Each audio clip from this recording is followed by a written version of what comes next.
Now it is time to put all of this stuff together. You have spent a little bit of time, maybe 30 minutes or so, digging into a specific ed tech standard, Washington SEL standard. And we previewed those ed tech standards a little bit. We did a little bit of digging around with those.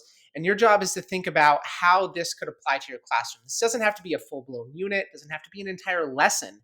It could be a series of ongoing activities. It could be one activity. It's just take that step to put this into your classroom and invest as much time as you feel comfortable into doing that right now.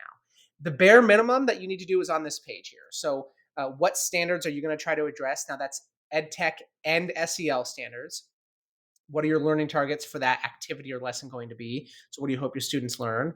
And then a description of that activity or lesson. So like, what are you going to do? And then a plan for formative assessment, meaning like, how will you know if your students have achieved that learning target, have met that learning target? And remember, it's formative assessment.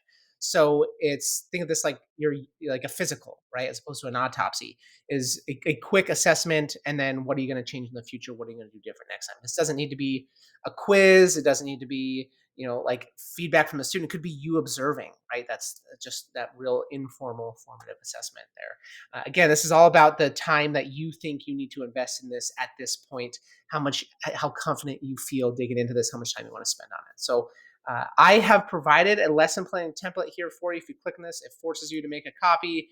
You can fill this out and upload it if you want, but you could record a video. You could type out your responses and submit that as this lesson. You could put a bunch of resources in there. I mean, it's totally and completely up to you. Again, just how much time do you think you need to invest into this? So whenever you're done, just upload or submit whatever assignment it is right here in Canvas. And then you're going to click this to move on to module 9. So everybody is seeing the exact same video right now as it's rabbit hunting season. No matter what pathway you chose, so you might be in 3, 4, 5, 6, 7, 8, doesn't matter. You are skipping over everything else and you're moving on to module 9.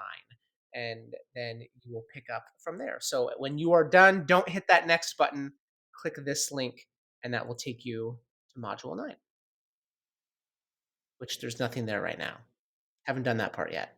There'll be something here when you click on it. All right, go to work. Let me know if you need something.